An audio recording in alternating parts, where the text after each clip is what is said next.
मेरे प्यारे दोस्तों, मैं कर्णवीर एक बार पुनः आप सबों का अपने YouTube चैनल मैथ स्पेशल पे स्वागत करता हूं।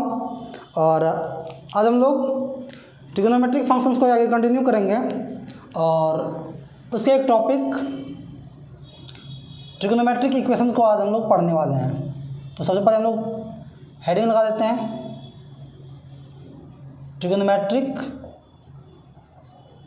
इक्वेशन अर्थात त्रिकोणमितीय समीकरण।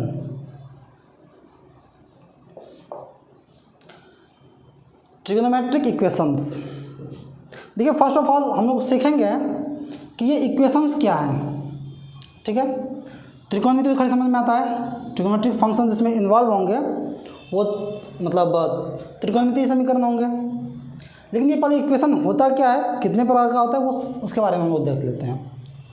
फर्स्ट ऑफ ऑल जो समीकरण होता है हम लोग 9th और 10th में पढ़े थे। इसे मान के चलिए कि x + 5 = समथिंग, मान के 4 है, तो ये एक इक्वेशन है। इक्वेशन मतलब जिसमें दो इक्वल पार्ट दर्शाए गए हैं वो हम लोगों का इक्वेशन कहलाता है। फिलहाल ये मेरा इक्वेशन है। इसमें जो मेरा x है ये कहलाता है वेरिएबल।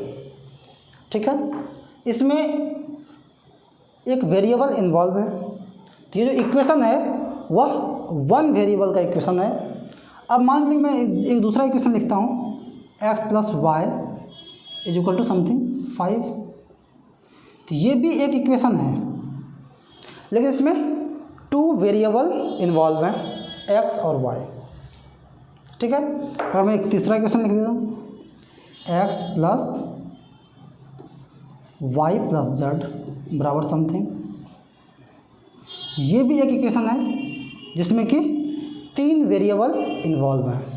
तो हम लोग एक चीज़ जाने कि ये सारे इक्वेशंस हैं और अलग अलग वेरिएबल्स के। इसमें एक वेरिएबल इन्वॉल्व था, इसमें 2 वेरिएबल इन्वॉल्व था। वेरिएबल मतलब चर राशि जिसका कि कोई फिक्स्ड वैल्यू नहीं होता है। हम लोग पढ़े थे पहले भी, राशि जो होता है वो 2 प्रकार के होते हैं, एक वेरिएबल होता है, एक नॉन वेरिएबल होता है या फिर कांस्टेंट टर्म होता है। अब दूसरे ओर हम लोग देखते हैं कि इसका जो मैक्सिमम पावर है वह 1 है। x का जो मैक्सिमम पावर है वो 1 है। तो ये सभी जो हैं वह लीनियर इक्वेशन कहलाते हैं, अर्थात रैखिक समीकरण कहलाते हैं। और ये सभी रैखिक समीकरण है एक वेरिएबल में। तो यहाँ से आपको ये क्लियर हो गया होगा कि भाई समीकरण क्या है, कि मतलब समीकरण क्या होता है, इक्वेशंस क्या होता है कि 2 पक्ष जो कि आपस में इक्वल हैं वो हम लोगों का इक्वेशन कहलाता है, ये समीकरण कहलाता है। ठीक है, ये समीकरण एक चर में है, ये भी एक समीकरण है जो कि 2 चर में है, और ये भी एक समीकरण है जो कि 3 चर में है। अब बात आता है कि ट्रिग्नोमेट्रिक इक्वेशन क्या है। इसका डेफिनेशन को देख लेते हैं। ठीक है, तो ये एनसीईआरटी का डेफिनेशन है। ठीक है, जो कि सबसे सटीक माना जाता है। Equations involving trigonometric function of a variable are called trigonometric equations, अर्थात ऐसा इक्वेशंस जिसमें ट्रिग्नोमेट्रिक फंक्शंस इन्वॉल्व हुआ हो। अर्थात जैसे मान के लिए अब ट्रिग्नोमेट्रिक फंक्शंस क्या है, जैसे साइन, कॉस, टेन, ये सभी ट्रिग्नोमेट्रिक फंक्शंस हैं। ठीक है, तो ऐसा इक्वेशन जिसमें कि ये चीज़ें इन्वॉल्व हों उसको हम लोग ट्रिग्नोमेट्रिक इक्वेशंस कहते हैं। जैसे मान के लिए हिंदी में दिया गया है कि एक चर राशि में त्रिकोणमितीय फलना वाले समीकरण को त्रिकोणमितीय समीकरण कहते हैं, फिर त्रिकोणमितीय समीकरण कहलाता है। जैसे मान के चलिए एक चर वाला मतलब हो गया उसमें चर के रूप में जो वेरिएबल होगा, एक ही चर होगा उसमें, और वो उसमें त्रिकोणमितीय फलन होगा। वो जैसे मान के लिए मैं साइन, कॉस, टेन, उसमें से किसी एक को ही इन्वॉल्व करेंगे। जैसे मान के लिए एज एग्जांपल देख लीजिए, जैसे अगर मैं बोल दिया साइन थीटा = 1/√2, ये एक इक्वेशन है और इस इक्वेशन में एक ट्रिग्नोमेट्रिक फंक्शन इन्वॉल्व हुआ है साइन थीटा के रूप में, अर्थात ये जो इक्वेशंस है ये कहलाएगा ट्रिग्नोमेट्रिक इक्वेशन। जैसे दूसरा इक्वेशन ले लेते हैं कि tan theta is equal to 1/√3। ये एक इक्वेशन है, नॉर्मल ये इक्वेशन है, और इस इक्वेशन में ट्रिग्नोमेट्रिक फंक्शंस इन्वॉल्व हुआ है तो ये ट्रिग्नोमेट्रिक इक्वेशन कहलाएगा। ट्रिग्नोमेट्रिक इक्वेशंस के डेफिनेशन को देखा और अब हम लोग देखेंगे इसके मान के बारे में। जैसे मान के चलिए कि अगर मैं बात करूं साइन थीटा बराबर 1/2, ये एक ट्रिग्नोमेट्रिक इक्वेशंस हैं और हमको चाहिए इस थीटा का मान कि थीटा का मान कितना होगा। तो डेफिनेटली अब तक हम लोगों ने सीखा है कि थीटा का वैल्यू जैसे अगर 1/2 है तो 30 डिग्री होगा, या फिर 180 में से 30 घटा दिए 150 डिग्री होगा। ठीक है, ये दो है, लेकिन क्या सिर्फ यही दो होगा या फिर और भी वैल्यू होंगे? तो आइए एक बार हम लोग ध्यान देते हैं। अगर ये पाई है, ये 2 पाई है, ये 3 पाई है, ये 4 पाई है, माइनस पाई है 1 और ये -1। आइए ग्राफ को याद करते हैं। ग्राफ क्या था भाई कि अगर ये π/2 है, ये 3 π/2 है, ये 5 π/2 है। ग्राफ आपको शायद याद होगा, पिछले क्लास में हम लोगों ने चर्चा किया था इसके बारे में। इसका जो मैक्सिमम वैल्यू है वो यहाँ तक आएगा, फिर यहाँ से नीचे आएगा, फिर मिनिमम वैल्यू यहाँ आएगा, फिर यहाँ से ऊपर आएगा, फिर मैक्सिमम वैल्यू यहाँ आएगा। इस तरह से ये ग्राफ था। और ये ग्राफ था किसके लिए भाई? ये ग्राफ था साइन के लिए। ये किसका ग्राफ है भाई? y बराबर साइन थीटा। सिर्फ ध्यान दीजिएगा, ठीक है, आपका सारा कॉन्सेप्ट क्लियर हो जाएगा। जैसे मान के चलो कि हम लोग अभी बात कर रहे थे साइन थीटा का वैल्यू 1/2 हो, मान लीजिए 1/2 यहाँ है। इसका मतलब यहाँ पे जो पॉइंट होगा इस एंगल के लिए भी साइन थीटा का वैल्यू 1/2 होगा, इस एंगल के लिए भी 1/2 होगा, यहाँ पे भी 1/2 होगा, यहाँ पे भी 1/2 होगा, यहाँ पे भी 1/2 होगा, और ऐसा अनवरत अनंत तक ये जाते रहेगा। और साइन थीटा का जो 1/2 है इसके लिए हज़ारों लाखों करोड़ों मान होंगे, अर्थात अनंत मान होंगे। ठीक है, तो हम लोग क्या करते हैं, इसके हज़ारों मान होंगे लेकिन सारे मान को तो लिखना पॉसिबल है नहीं। तो हम लोग क्या करते हैं कि इसके मान को 2 वर्गों में बांट देते हैं। पहला हम लोग मान निकालते हैं, इसको बोलते हैं हम लोग प्रिंसिपल वैल्यू, और दूसरा होता है हम लोगों का जनरल वैल्यू। ठीक है, अर्थात इसको हम लोग बोलते हैं मुख्य हल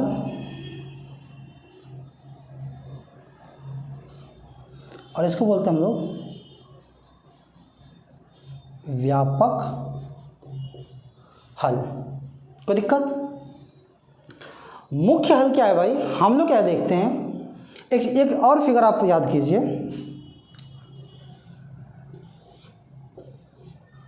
ये होता था हम लोगों का 0 डिग्री, ये होता था π/2, ये होता था पाई, और ये होता था 3 π/2, और ये रिटर्न 2 पाई होता था। अर्थात किसी भी ट्रिग्नोमेट्रिक फंक्शंस का अगर मैं वैल्यू लूँ तो एक पूर्णतः सर्कल के बाद ये पुनः वहीं पे आ जाता है जिस जगह पे वो था। क्योंकि जब अब इस जैसे ऊपर आएंगे, जैसे मान के लिए मैं इस एंगल का बात कर रहा हूँ, तो या तो आप यहाँ से डायरेक्ट कैलकुलेट कर सकते हैं, या फिर अगर ये एक चक्कर लगा के उसके बाद भी यहाँ आता है तो एक्स का जो एक्चुअल वैल्यू होना है वो इतना सा, जो इसका वैल्यू होगा वही इस पूरे के लिए वैल्यू होगा। अर्थात मैं क्या कहना चाह रहा हूँ कि हर 2 पाई के बाद उसका जो वैल्यू है वह आपस मतलब वो पुनः रिपीट करेगा। ठीक है, चाहे साइन है कॉस है, यानी कि 2 पाई के बाद वो अपने आप को फिर से रिपीट करना शुरू कर देता है। ठीक है, तो इस बात को ध्यान में रखते हुए हम लोग क्या करते हैं कि एक स्लॉट लेते हैं, अर्थात 0 से लेके यहाँ से लेके इस 2 पाई तक, चाहे वो साइन रहे, कॉस रहे, कोई भी त्रिकोणमितीय फंक्शन है, कोई भी ट्रिग्नोमेट्रिक फंक्शंस हैं, उसका 0 से लेके 2 पाई के भीतर जो मान होता है उसको हम लोग बोलते हैं प्रिंसिपल वैल्यू। क्या बोलते हैं उसको? Principal value. और व्यापक हल क्या है भाई? ये तो क्या भाई? Principal value. अब एक ऐसा वैल्यू निकालते हैं जो कि सब के लिए, जितना अनंत तक जो मान है सब के लिए अप्लीकेबल हो या सब पे लागू हो।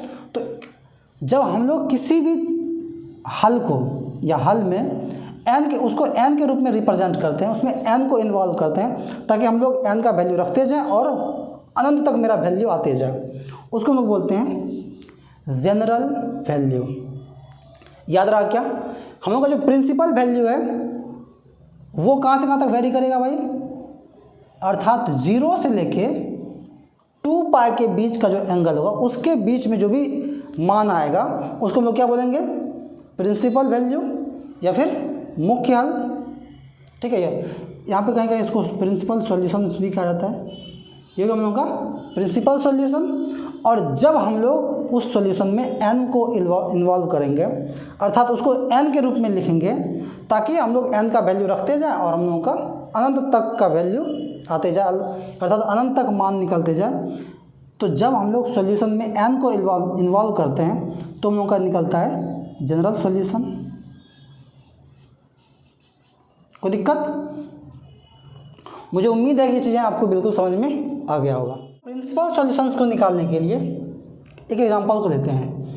जैसे कि अभी थोड़ी देर पहले हम लोगों ने लिखा था साइन थीटा बराबर 1/2। ठीक है,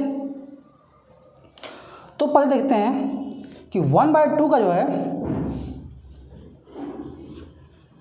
मैं पहले भी इसके बारे में चर्चा किया था। साइन जो है पहले देखेंगे, क्योंकि इसका वैल्यू पॉजिटिव दिया हुआ है तो हम देखेंगे साइन पॉजिटिव कहाँ कहाँ होता है। तो याद कीजिए, इसमें ऑल पॉजिटिव होता है, इसमें साइन और इसका उल्टा कोसेक पॉजिटिव होंगे, इसमें टेन और इसका उल्टा कोट पॉजिटिव होंगे, इसमें कॉस और इसका उल्टा सेक पॉजिटिव होंगे।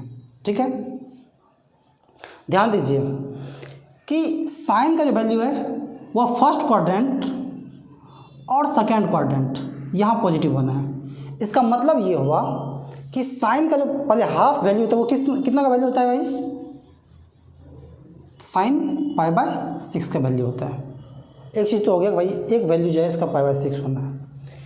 अब दूसरा चीज़ क्या है, जो π/6 है, आप ध्यान दीजिए कि साइन का वैल्यू सेकेंड क्वाड्रेंट में भी पॉजिटिव होता है और सेकेंड क्वाड्रेंट में हम लोग उसको क्या लिख सकते हैं भाई?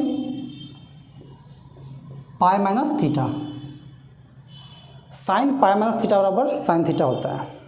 ठीक है, तो क्या इसी चीज़ को हम ऐसा भी लिख सकते हैं क्या? साइन π/6 और इसी चीज़ को हम लोग क्या लिख सकते हैं भाई?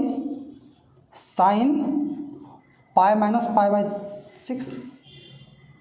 क्योंकि हम लोग पहले भी सीख चुके हैं, फॉर्मूला डायरेक्ट था साइन π-θ बराबर साइन थीटा, अर्थात साइन π-θ बराबर साइन थीटा। अर्थात ये क्या? साइन π/6 और ये क्या हो गया? साइन 6 में से 1 खत्म, अर्थात 5π/6। अब साइन थीटा का जो है, साइन थीटा का मेरे पास दो वैल्यू आ गया, एक साइन π/6 और एक साइन 5π/6। अर्थात थीटा जो है वो क्या क्या हो गया भाई? π/6 और 5π/6। और ये जो दोनों वैल्यू है वह कहाँ, किसके किसके बीच में है? 0 से लेके 2 पाई के बीच में है। अर्थात ये जो वैल्यू है ये हम लोगों का प्रिंसिपल वैल्यू है। प्रिंसिपल वैल्यू कैसे निकालेंगे भाई? प्रिंसिपल वैल्यू 0 से 2 पाई के बीच में जो भी वैल्यू आएगा वो हम लोगों का प्रिंसिपल वैल्यू कहलाएगा। और ये भी हम लोग फिलहाल साइन थीटा के निकाल देते हैं। अगर by the way cos theta बराबर समथिंग आता है तो हम लोग देखेंगे कॉस, अगर चूँकि यहाँ पे वैल्यू पॉजिटिव था इसलिए हम लोग पॉजिटिव एक्सिस को देखें। जैसे और एक चीज़ और ध्यान में रखिएगा कि अगर जहाँ जहाँ ये पॉजिटिव है, जैसे मान के चलिए कि ये सेकेंड क्वाड्रेंट है, ठीक है, तो हम इसको लिखें पाई माइनस थीटा। अगर ये थर्ड क्वाड्रेंट में रहता तो लोग इसको लिखेंगे क्या भाई, पाई प्लस थीटा। अच्छा, आप में से कुछ का सवाल हो सकता है कि सर हम ये पाई बाय 2 प्लस थीटा काहे इसको बोले, क्योंकि जैसे हम लोग पाई बाय 2 प्लस थीटा करेंगे तो ट्रिग्नोमेट्रिक फंक्शन जो है वो बदल जाते हैं, अर्थात जो साइन है वो कॉस में हो जाता है, जो कॉस में है वो साइन में हो जाता है। लेकिन हमको चूँकि ये बदलना नहीं था इसलिए हम लोग उसको पाई माइनस थीटा के रूप में लिखें। आगे जैसे जैसे एग्जाम्पल्स आएंगे तो ये चीज़ें और भी ज़्यादा क्लियर हो जाएगा, ठीक है। आइए हम लोग आगे देखते हैं। अभी हम लोगों ने प्रिंसिपल सॉल्यूशंस को देखा, अब हम लोग एक बार देख लेते हैं जनरल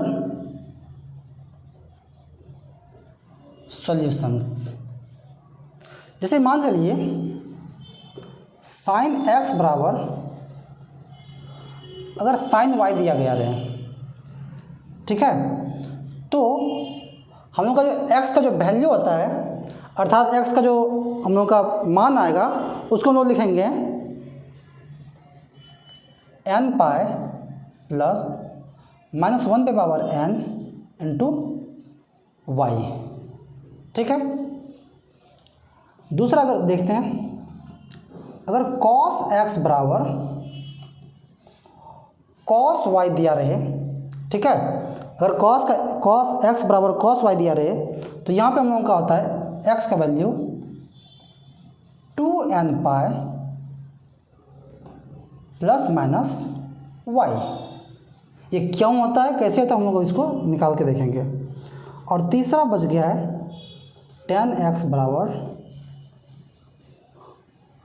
अगर tan y रहे तो x का जो जनरल वैल्यू होता है वो होता है n पाई प्लस y। ये जो है ये सभी जनरल सॉल्यूशंस हैं, ठीक है। ये सभी क्या है, ये सभी जनरल सॉल्यूशंस हैं। अर्थात जब हम लोग को कुछ भी वैल्यू दिया रहेगा, अगर साइन एक्स उसको हम लोग साइन वाई के रूप में लिखना चाहेंगे, ठीक है, और वहाँ से हम लोग का जो ये वाई का जो भी वैल्यू आएगा बस उसको वाई का वैल्यू यहाँ पुट करना है। यानी कि ये एन पाई के रूप में ये सारा चीज़ तो सेम रहना है, बस हम लोगों का जो वाई आएगा उस वाई को यहाँ पुट करेंगे। तो ये जो है ये कहलाएगा हम लोगों का जनरल सॉल्यूशन, ठीक है। फिलहाल आप इसको याद रख सकते हैं, ठीक है। और जिसको इसका प्रमेय देखना है तो आइए हम लोग इसको 1 बाय 1 करके इसको सॉल्व करेंगे, ठीक है। जिसको बेहतर तरीके से समझना है तो आगे कंटिन्यू करते हैं, ठीक है। फिलहाल आप इसको याद रख सकते हैं, इसको नोट डाउन कर लीजिए, ओके। फिर हम लोग इसका सॉल्यूशन देखते हैं, एक एक करके इसको सॉल्व करेंगे, ठीक है। अब हम लोग प्रमेय को देखेंगे, ठीक है। प्रमेय पहला,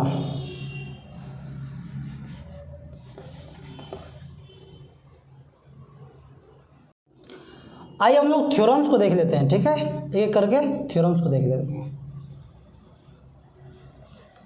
पहला थ्योरम है, इसी को हम लोग प्रमेय भी बोलते हैं। प्रमेय फर्स्ट, ये क्या कहता है भाई, प्रमेय कहता है कि अगर हम लोगों का साइन एक्स बराबर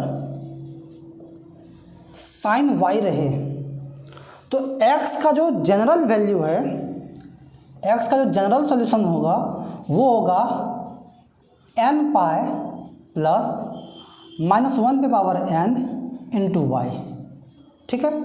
वैसे तो हम लोग याद कर लिए, आइए इसको एक बार हम लोग प्रूफ करके देख लेते हैं, ठीक है। यहाँ पे हम लोग इसको प्रूफ देख लेते हैं। तो ठीक है, ये साइन एक्स बराबर अगर साइन वाई दिया हुआ है तो इसको पहले आप इधर लेके आ जाइए, तो क्या जाएगा भाई, sine x minus sine y बराबर 0, ठीक है। अब ये हो गया sine A minus sine B, और इसका क्या फॉर्मूला होता है, इसका फॉर्मूला होता है 2 cos x plus y by 2 into sine x minus y by 2 बराबर 0। ठीक है, अब हम लोग 1 बाय 1 एक एक हिस्से को 0 कर देते हैं। इस हिस्से को अगर रखेंगे तो ये पूरा का पूरा इधर जाएगा तो 0 हो जाएगा, अर्थात cos x plus y by 2 बराबर 0 एक condition, sine x minus y by 2 बराबर 0 दूसरा कंडीशन। अब देखिए हम लोग इसको पढ़ चुके हैं पहले ही कि अगर cos थीटा इक्वल टू 0 रहे, cos थीटा इक्वल टू अगर 0 हो जाए तो इसका मतलब है थीटा जो है वो क्या क्या हो सकता है भाई, 2n+1 इंटू पाई बाय 2। पढ़े थे ना जी, पहले पढ़ के रखें। और दूसरा है साइन थीटा बराबर अगर 0 रहे, साइन थीटा बराबर अगर 0 रहे तो थीटा जो है वो हो जाता है n पाई, जहाँ n बिलोंग्स टू z। ठीक है, ये ऑलरेडी पहले पढ़ा चुका है, मतलब हम लोग पढ़ चुके हैं। ठीक है, अगर बावजूद इसको अगर आप समझना चाहते हैं तो मैं थोड़ा सा समझा देता हूँ। अगर ये जो यूनिट सर्कल खींचे थे, यूनिट सर्कल में ये होता था हम लोगों का 1 0, ये होता था 0 1, और ये होता था -1 0, और ये होता था 0 -1, राइट। और पहला पॉइंट जो है वो cos थीटा को डिनोट करता है, cos थीटा को, अर्थात cos यहाँ पे 0 होगा और cos यहाँ पे 0 होगा, अर्थात ये है पाई बाय 2 और ये है 3 पाई बाय 2। दूसरा साइन यहाँ 0 होगा और यहाँ 0 होगा, वो 0 है और ये पाई है। ठीक है, तो इसलिए वहीं से हम लोग ये देखते हैं, ये जो है थीटा जो है cos के लिए अगर cos 0 है तो वहाँ पे 2n+1 पाई बाय 2 होगा, अर्थात अगर यहाँ पे 0 वैल्यू रखेगा तो ये पाई बाय 2 होगा, अर्थात वो निकल जाएगा। यहाँ पे 1 का वैल्यू रखेगा 3 पाई बाय 2, यहाँ ये वैल्यू निकल के आ जाएगा। 2 वैल्यू रखेगा तो 5 पाई बाय 2, फिर से यहाँ ये वैल्यू निकल के आ जाएगा। ठीक है, और वैसे ही साइन थीटा अगर 0 वैल्यू रखेगा तो ये पॉइंट निकल के आएगा, अगर 1 रखेगा तो ये पॉइंट निकल के आएगा, 2 रखेगा तो फिर वो पॉइंट निकल के आएगा। अर्थात इसको हम लोग पहले भी डिटेल में देख चुके हैं। अर्थात मैं ये कहना चाह रहा था कि अगर cos थीटा, अर्थात यहाँ पे जो मेरा थीटा है ये टोटल टर्म है, तो हम लोग क्या लिख सकते हैं भाई, हम लोग लिख सकते हैं pi x plus y by 2 is equal to 2n+1 into pi by 2। कोई दिक्कत? अब इधर भी 2 है, इधर भी 2 है, कैंसिल कर दीजिए। ये मेरा आ गया x प्लस वाई बराबर 2n+1 इंटू पाई। यहाँ से x का वैल्यू निकालना है, ये जगह 2n+1 माइनस वाई। कोई दिक्कत? मुझे उम्मीद है कि ये चीज़ें समझ में आपको आ गई होंगी। जस्ट लाइक इधर भी हम लोग वही केस अप्लाई करेंगे, तो क्या निकल जाएगा, x माइनस वाई बाय 2 बराबर n पाई, अर्थात x माइनस वाई बराबर 2n पाई, और यहाँ से x बराबर निकल के जाएगा 2n पाई प्लस वाई। ठीक है, x का एक वैल्यू ये है और x का एक वैल्यू ये है, और दोनों इसी के लिए है। ठीक है, अब जरा सोचिए अगर मैं इन दोनों को मिला दूं, क्योंकि x का वैल्यू ये भी है और x का वैल्यू ये भी है, तो क्या मेरा x बराबर n पाई प्लस -1 पे पावर n इंटू वाई ऐसा आएगा क्या? आइए इसको 1 बाय 1 चेक करके देखते हैं, चेक करके देखते हैं। इट मीन्स मैं क्या करना चाह रहा हूँ, ध्यान से देखिए, ये मेरा x का वैल्यू निकल गया। अगर मैं n के जगह, यहाँ पे देख लीजिए n जो भी होगा कोई भी पूर्णांक हो सकता है, कोई भी इंटीजर होगा। अगर मैं z का वैल्यू n का वैल्यू अगर मैं 0 रखूँ, जब मैं n का वैल्यू 0 रखूँ तो मेरा x का वैल्यू क्या आएगा, देखिए तो ये का पूरा टर्म 0 हो जाएगा, ये मेरा आ जाएगा। और किसी भी -1 पे पावर अगर 0 का वैल्यू रखूँ तो 1 आएगा, और 1 इंटू वाई वाई। अर्थात n का वैल्यू अगर मैं 0 रखता हूँ तो x बराबर y निकलता है। ज़रा देखिए तो, अगर मैं यहाँ n का वैल्यू 0 रख दूँ तो मुझे y निकल के आएगा क्या? डेफिनेटली निकल के आएगा। अब n का वैल्यू आप 1 रखिए। जब n का वैल्यू आप 1 रखिएगा, 1 रख दिए, ये पाई हो गया, यहाँ पे -1 इंटू वाई, अर्थात ये मेरा निकल के आएगा x बराबर पाई माइनस वाई। ठीक है। अब ज़रा देखिए, अगर मैं n का वैल्यू यहाँ पे 0 रखता हूँ, अगर मैं यहाँ पे n का वैल्यू 0 रखूँ तो ये 0, ठीक है, यहाँ पे पाई छूट गया है, यहाँ पे आप पाई दे दीजिए, ये पूरा का पूरा टर्म 0, 1 इंटू पाई, पाई और पाई माइनस वाई, अर्थात जब मैं x यहाँ पे n का वैल्यू अगर 1 रखता हूँ तो मेरा ये वैल्यू निकल के आता है। चलिए n का वैल्यू आप 2 रखिए। जब n का वैल्यू 2 रखेंगे तो ये क्या निकल के आएगा भाई? ये निकल के आएगा 2 पाई और -1 के पावर 2, अर्थात इवन, तो ये 1 हो जाएगा, अर्थात ये प्लस वाई। अब यार देखिए सेम चीज़, अगर मैं यहाँ n का वैल्यू 1 रखूँ तो ये 2 पाई प्लस वाई आ गया, यानी ये टर्म यहाँ से आ गया। अगर मैं n का वैल्यू 3 रखूँ तो ये क्या x बराबर क्या निकल के आएगा भाई? ये 3 पाई और -1 पे पावर 3, अर्थात ऑड, तो ये -1 हो जाएगा, ये गया 3 पाई माइनस वाई। अब यहाँ देखिए तो, अगर मैं n का वैल्यू 1 रखूँ तो ये 2 इंटू 1, 2 प्लस 1, 3 हो गया, 3 पाई माइनस वाई, यहाँ से जाता है। अर्थात मैं कोई भी वैल्यू रखूँगा तो एक से वैल्यू इसका निकल जाएगा, दूसरे से इसका निकल जाएगा, अर्थात जो पूर्णांक है z के किसी भी मान के लिए इन दोनों में से अगर इन दोनों को मिला दिया जाए तो मेरे पास जो सॉल्यूशन के रूप में आता है वो आता है n पाई प्लस -1 पे पावर n इंटू वाई। कोई दिक्कत? ये था हम लोगों का प्रमेय प्रथम। मुझे उम्मीद है कि चीज़ें समझ में आ गई होंगी आपको। अगर अभी भी नहीं आया है तो आप इसको एक बार दोबारा देखिए, आपको पूर्णतया समझ में आ जाएगा। ठीक है, आइए नेक्स्ट प्रमेय को देखते हैं। आइए थ्योरम सेकंड देखते हैं, अर्थात प्रमेय दूसरा। ये क्या कहता है? प्रमेय दूसरा कहता है अगर cos x बराबर cos y आ जाए तो x बराबर जो होता है वो होता है 2n pi plus minus Y. ठीक है, हम लोग ये याद कर लिए हैं। आइए इसको हम लोग एक बार सॉल्यूशन इसका देखते हैं, इसका प्रूफ भी देख लेते हैं। तो ये मेरा cos x बराबर cos y दिया हुआ है, हम इस cos y को इधर लेके आते हैं तो क्या निकल जाएगा भाई? cos x minus cos y बराबर 0। कोई दिक्कत? अगर ऐसा है तो cos a minus cos b का फॉर्मूला आपको जैसा याद होगा संभवतः, उसका फॉर्मूला होता था -2 sine a plus b by 2 into sine a minus b by 2 is equal to 0।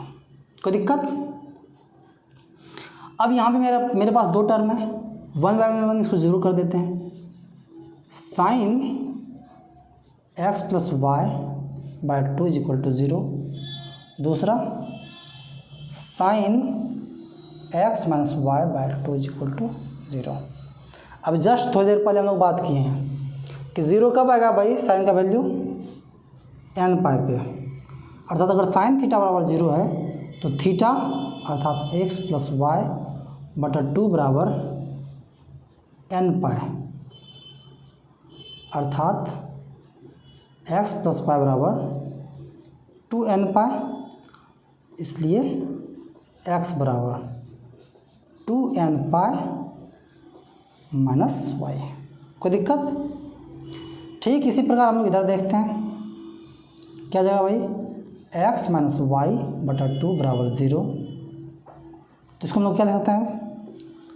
0 कब आएगा? n पाई पे, अर्थात x माइनस वाई बराबर 2n पाई, अर्थात x बराबर 2n पाई प्लस वाई। अब ज़रा गौर से देखिए, ये भी x का वैल्यू है, ये भी x का वैल्यू है।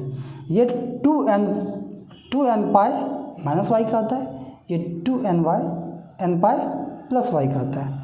अर्थात जब हम इन दोनों को मिला देंगे तो हम लोग दोनों को मिला के लिख सकते हैं 2n pi plus minus y. अगर प्लस का वैल्यू रखेंगे तो ये मानेगा, माइनस का वैल्यू रखेंगे तो ये माना जाएगा। और इस प्रकार ये भी हम लोगों का प्रूव्ड हो गया। कोई दिक्कत? मुझे उम्मीद है कि ये चीज़ें बिल्कुल आपको बहुत ही आसानी से समझ में आ गया होगा। ठीक है, आइए थर्ड प्रमेय को भी देख लेते हैं। आइए हम लोग थ्योरम थर्ड देख लेते हैं। थ्योरम थर्ड ये क्या है भाई? ये तो आप अपने से भी कर सकते थे। ये कहता है कि अगर tan x बराबर tan y दिया हुआ रहे तो x जो है, x का जो जनरल सॉल्यूशन होगा, x का जो मान होगा जनरल वैल्यू, वो होगा n पाई प्लस y। ठीक है, आइए देखते हैं ऐसा कैसे होगा। आइए इसका हम लोग प्रूफ देख लेते हैं। सबसे पहले हम लोग क्या करेंगे, जो हम लोग का tan x बराबर यही tan y दिया हुआ है, इसको एक साइड कर लेते हैं। अतः से क्या लिख सकते हैं भाई, tan x minus tan y बराबर 0। ठीक है, और tan x को क्या लिख सकते हैं भाई, sin x बटा cos x minus tan y को क्या लिख सकते हैं, sin y बटा cos y बराबर 0। कोई दिक्कत? अच्छा देखिए, तो इसका एलसीएम लीजिए, cos x into cos y, इसको डिवाइड करेंगे तो ये ख़त्म, ये ऊपर आ जाएगा sin x cos y, ये ख़त्म cos x sin y बराबर 0। ये डिवाइड के रूप में है, इधर का ये 0 हो जाएगा। अर्थात मेरा हो गया sin x cos y minus cos x into sine y बराबर 0। और इधर ये एक फार्मूला है ना जी हम लोगों के पास, ये फार्मूला है किसका, sin x माइनस वाई बराबर sin x माइनस वाई बराबर 0। अभी जस्ट थोड़ी देर पहले हम लोग बात किए कि अगर sin थीटा बात किए हैं, sin theta is equal to 0, इसका मतलब थीटा जो होगा वो क्या क्या हो सकता है, n पाई होगा। अर्थात साइन का वैल्यू 0 कहाँ होता है, या तो 0 पे होगा, या फिर पाई पे होगा, या फिर 2 पाई पे, या 3 पाई पे, 4 पाई पे, अर्थात n पाई। तो अर्थात यहाँ पे थीटा में होगा क्या है, x माइनस वाई, अर्थात x माइनस वाई बराबर क्या हो गया, n पाई। तो x बराबर क्या भाई, n पाई प्लस वाई। कोई दिक्कत? यहाँ तो दिखाई दे रहा है ना जी। और ये हम लोगों का हो गया प्रूव्ड। इस तरह से मुझे उम्मीद है कि ये क्लास आपको समझ में आ गया होगा। आज की क्लास में हम लोगों ने ट्रिग्नोमेट्रिक इक्वेशन के जो डेफिनेशन था उसको देखा, ट्रिग्नोमेट्रिक इक्वेशन के जो भी वैल्यू हो सकते थे, अर्थात जो प्रिंसिपल वैल्यू था, जो जनरल वैल्यू था, वो कैसे निकालेंगे उसको भी हम लोगों ने सीखा। और साथ ही साथ जो प्रमेय था, ये आप इसको रट सकते हैं, ठीक है, आसान है, या तो आप इसको रट लीजिए या फिर इसको समझ लीजिए। 3 जो प्रमेय था उसके लिए अलग अलग हमने प्रमेय को भी प्रूफ कर लिया, हम लोग उसको भी देख लिए। और नेक्स्ट क्लास में हम लोग इस पे जो आधारित सवाल होंगे, जो एक्सरसाइज है, उसको भी सॉल्व कर लेंगे। मुझे उम्मीद है कि ये क्लास आपको समझ में आया होगा। अगर ये क्लास आपको इन्फॉर्मेटिव लगा, अगर फ़ायदेमंद है, तो आप अपने दोस्तों के साथ इसे शेयर कर सकते हैं, या फिर ज़रूरतमंद विद्यार्थी तक इसे ज़रूर पहुँचाएँ। ये हमारी और आपकी जिम्मेदारी है। तब तक आप अपना ख्याल रखिए, पढ़ते रहिए। धन्यवाद।